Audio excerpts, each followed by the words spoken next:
than a formal speech. So in a way, this is my last pep talk. As a coach, my job is to 1, motivate, and 2, create teams. You are now entering into a world and workforce that will be more competitive than ever.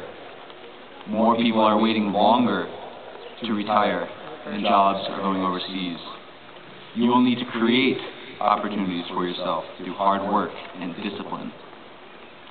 A little quick story about hard work and discipline. A young man named Kyle Maynard was born without arms or legs, but his parents decided to raise him to achieve the same goals as every other child. What would you have done?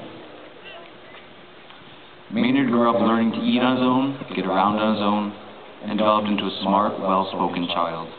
His parents knew they had made the right decision.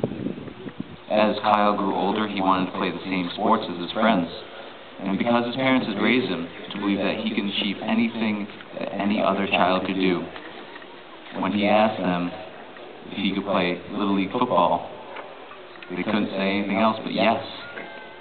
What would you do? Kyle worked to his strengths, and after his first week of practices, became the starting nose guard on his team. Now I know what you guys are thinking. What a nice coach, giving the little guy a chance to play. Kyle had become an integral part of his team's defense. He would line up, find a way to scramble into the holes, tackle the running backs, get sacks with the quarterbacks.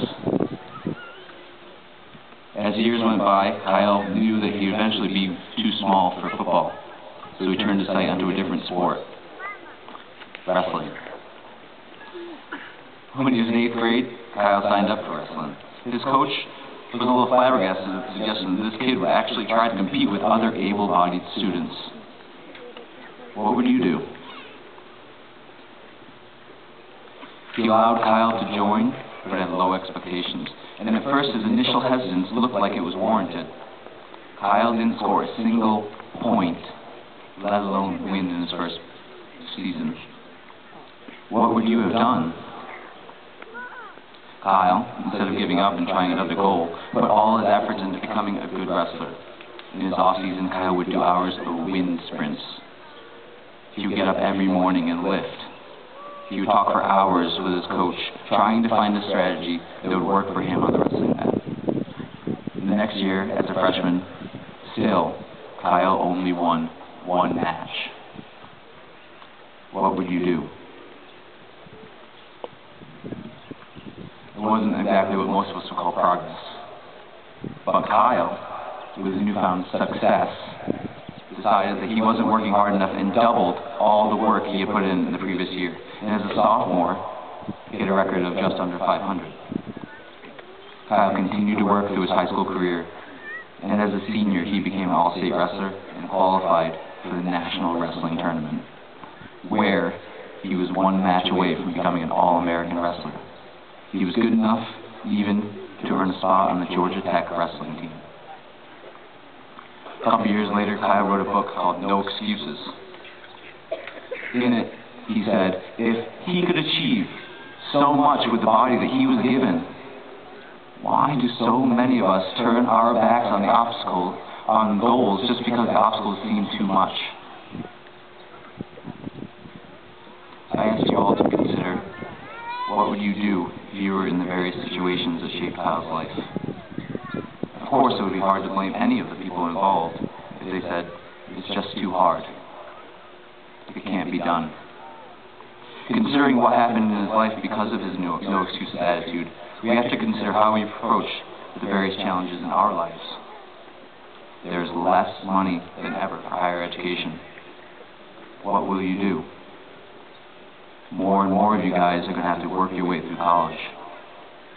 What will you do? Jobs are disappearing, and it's more competitive to find a fulfilling career. What will you do? Remember, there are no excuses for failures.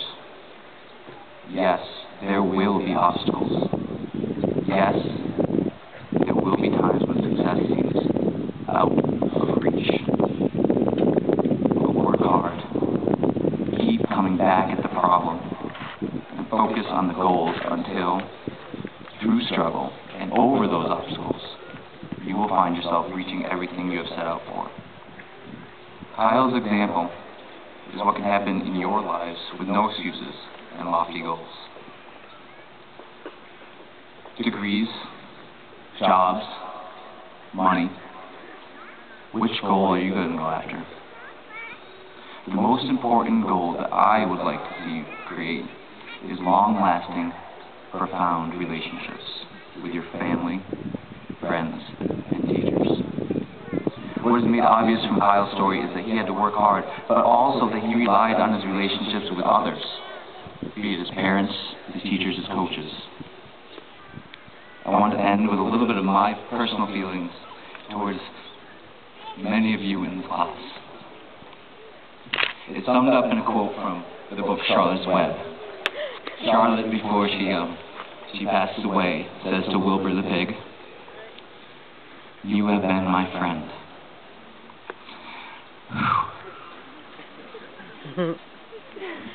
That in itself is a tremendous thing. I wove my webs for you because I liked you. After all, what's life anyway?